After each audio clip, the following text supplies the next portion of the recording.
Hi, welcome to another Until I Die. This is Tir Na Nog, and like the previous Lords of Midnight, this is another big game. And I believe it also is controlled by the keyboard, not the joystick. Now, looking at the instructions, it says, "What is Tir Na Nog?" Tir Na Nog is a Gaelic phrase meaning land of youth, the Celtic otherworld. This game is about the exploits of the great hero. I think it's pronounced Cu Lane, following his departure from the world of the living and his entry into Tir Na Nog. His subsequent attempts to locate and reunite the fragments of the Seal of Callum form the basis of a vast interactive adventure set in the magical landscapes of Celtic mythology. What's on the screen? The game of Tir Na Nog has been designed and executed as a computer movie. The main character stands 56 pixels tall and is controlled via the keyboard. A total of 64 frames are required for a complete animation of the figure. Don't think anybody really wants to know. That's a bit technical. Let's have a look. The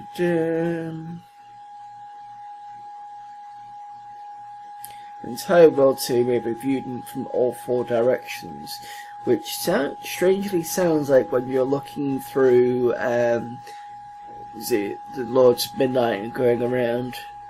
This is achieved by allowing the player to move the position of the camera, so it's another one of those games, but not quite. You'll see that in a minute. In addition to walking left and right, the hero can carry up to 4 objects, which it can pick up or drop at will. His current inventory is shown in the status area at the bottom of the screen. He can also thrust with any of these objects when engaging in combat. The dirty old bugger. Right, also in the status area is information concerning the present general location of the game world. A compass showing the current orientation of the camera. Any information volunteered by other creatures in the game. Right, okay. The keyboard has the following assignments. The 4 corner keys will cause the man to thrust with one of the objects he is carrying. What the hell is a corner key? Is it like Q, Z, P, and M? Alternate keys on the bottom row will cause the man to walk left and right. So that'd be B and B, I'm assuming. Alternate keys on the second row up will change the camera position 90 degrees left or right. Alternate keys on the third row up will cause the man to pick up an object or drop a specific object. Keys on the top row allow the player to nominate one of the objects he is carrying for dropping, thrusting, etc. The currently nominated object is indicated by an asterisk. So the top row will be the number keys. In addition, there are special function keys. Pressing Shift and 4 will enter auto run mode until pressed again. Pressing Shift and 5 will freeze the game until pressed again. Pressing Shift and 6 will return the options to the options screen to allow the game to be saved, which is this screen that you're looking at now. Right, so to play the game, there are many facets to the land of Tir Na Nog, and likewise, the game can be played on many levels and in many different ways. Each player will adopt strategies and attitudes, blah blah blah blah blah blah. Exploration. The land of Tir Na Nog is vast and complicated, and the past of scenery and incidental landmarks are continuously mapped by the program. Okay. Oh. There are several features in the program to help you do this, as well as several to hinder you, but the most invaluable aid will be pencil and paper. No. Interaction. You will discover a variety of creatures. Some of them will discover you, Most of them will not be friendly, but some of them can be persuaded by one means or another to help you. However, on occasions it were possible to avoid combat.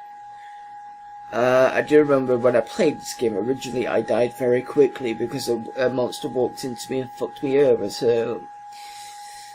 let's have a look.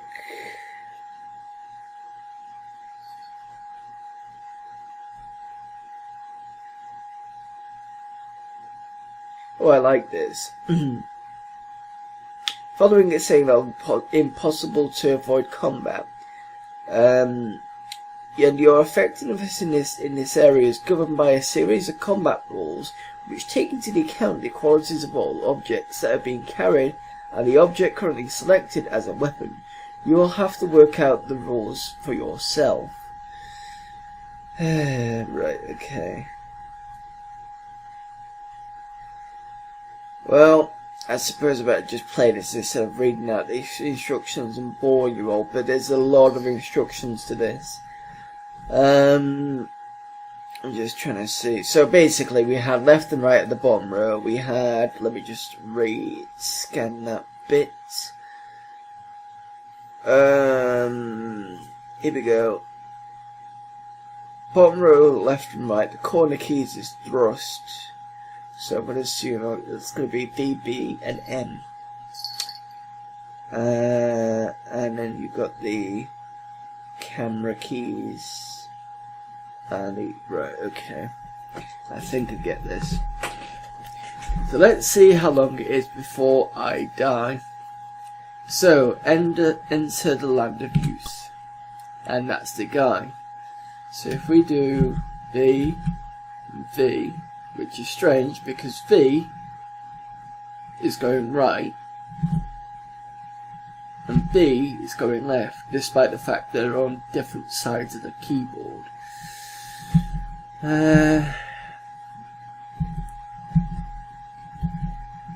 I'll just press Z and that's done nothing. M goes to the right, P does nothing. Number 1 does the thrust, so that'll be at the corner. Okay, this is going to be confusing. It's a good one. C, if I go press right on D, that goes right. If I press C, that goes left, so that makes sense. So what we got? We've got the next row is the ASD keys. That's supposed to be the camera. Right, so I've just pressed A, that's done that. Press it again, it does that. Press it again, I can see his arse. Press it again, that, right, okay. So that's fine. So the next row from that was pick up an object, which is no object, so we don't have to worry about that. Okay, so I think we can go forward now. Or we can put it in the letters.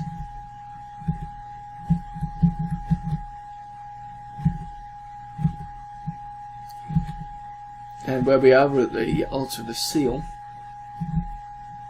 But we can't read it. There's a door. We go through the door. Let's pick up the axe. Right, so that's selected. And that will thrust. Right, okay. That was number 1 to thrust.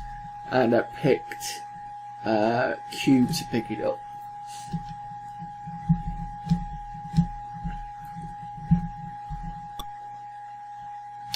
So there's a road, so I can go this way, which requires a key apparently. Let's go to the door on the right, or the left.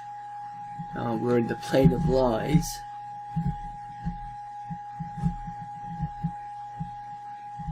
So it's quite interesting how they've done this in a kind of weird 3D way of doing it. How you can move the camera so you can take the roads that are presented. So I can't go that way, but I can go this way.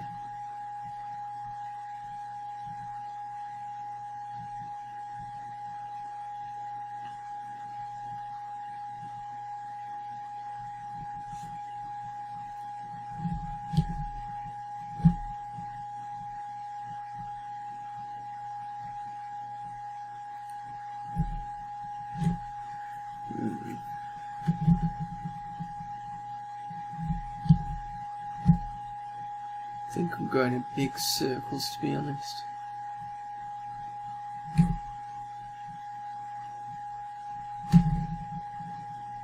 Oh wait, there's a door.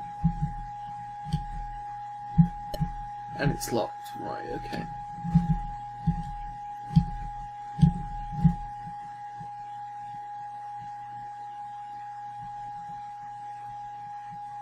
And there seems to be absolutely nothing else in this land of youth.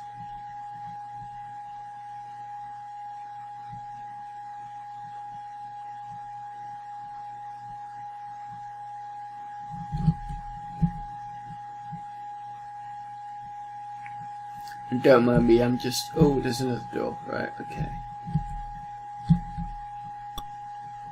And we're still in the plane of lies.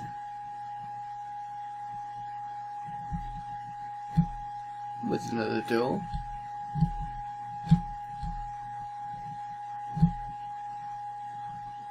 I mean, the graphics on this look pretty... Ooh, pretty good. What's this on the floor? Nothing. That's a crown. Oh, Jesus.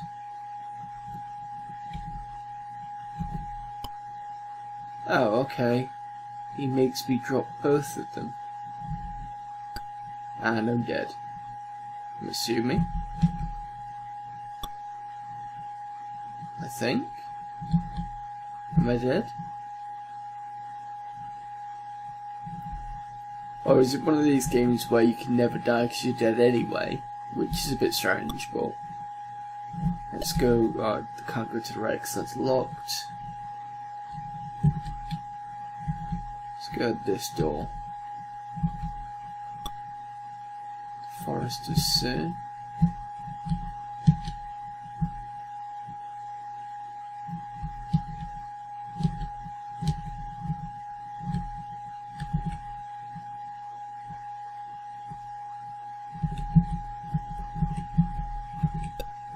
Pin I picked up. Can I thrust with? Yeah, I can thrust with the pin. Not sure why, but still would have preferred my axe, to be honest.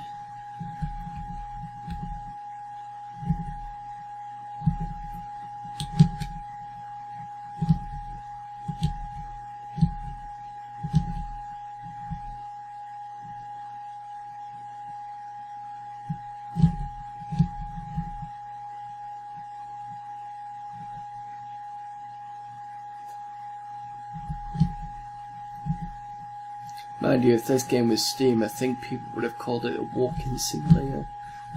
But that's not fair. But to be honest, I mean, considering this was on a 48K and what they've done for it is pretty good. And I love the animation of the walking. That's pretty impressive.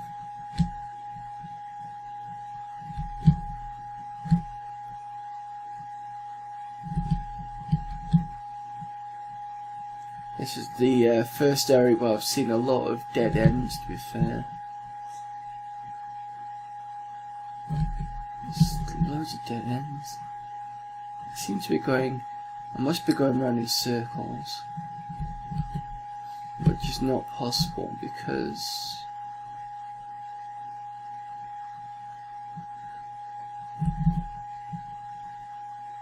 there must just be a lot of dead ends in this area.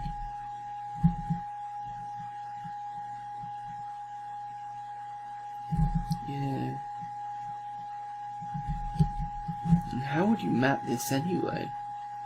It's not the most easiest game to do so.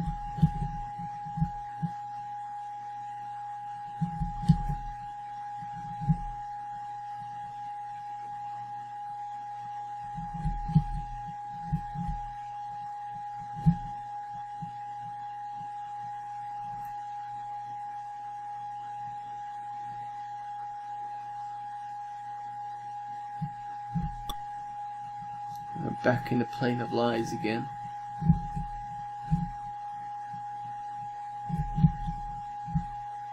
Ooh, what's that?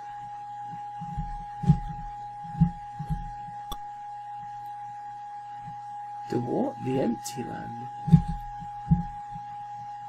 Interesting colour scheme.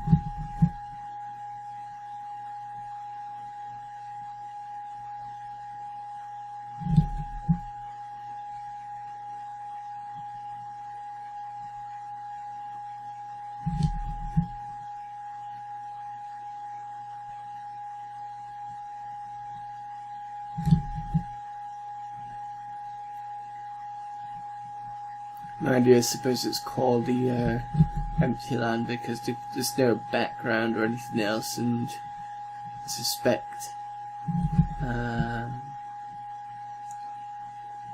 it'll be probably the equivalent to Terry Pratchett's, you know, when you die everything turns different shades of black.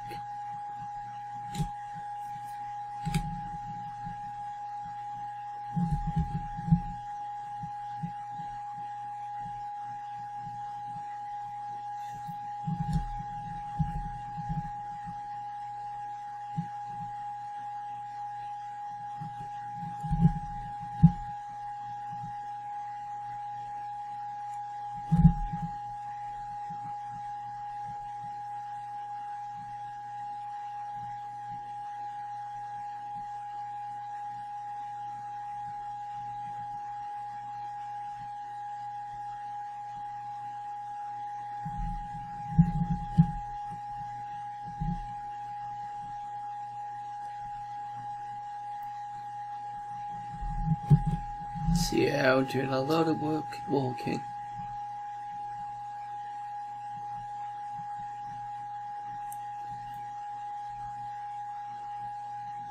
I think that's why I never got this game as a kid, because it's one of those kind of ones where you've really got to put a lot of attention into it. But then again, me and my dad sat down and played a text adventure called Moron, and we actually mapped that out, if I remember rightly. So to say that actually didn't have much patience as a kid is a bit not correct, because we did that, and there's also the Gremlins game that I've yet to do. There was also a text adventure. This is getting on a bit now. I'll probably play it for another 5 minutes. I mean, technically, I suppose I already died anyway. Although I wasn't sure whether that was death or not.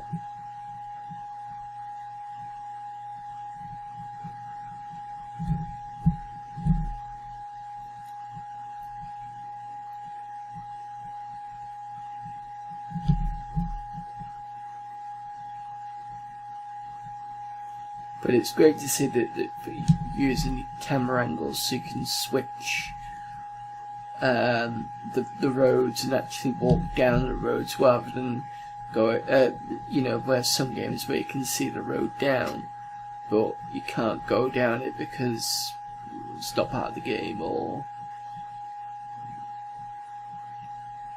I think Platoon did something similar to this that I saw in terms of the road, but I think you just pressed it up on the joystick to actually go down that way. I never played it as a kid, but it's when I saw it later that I saw that. And I've still got the pin.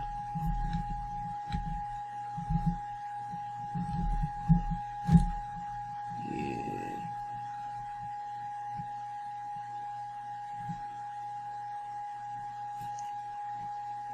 Well, just as I was about to thinking of stopping it, we're back on the plane of lies. In fact, I think we've just done a complete circle. It's locked. Wait a minute, what was that?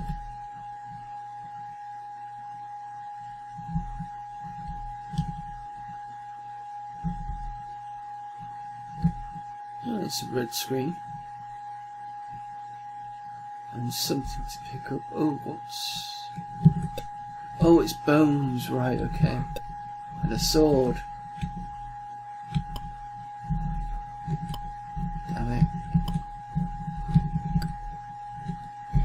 So basically it looks like when people shoot you, you drop stuff, and if you drop everything you get transported back to the altar of Seal.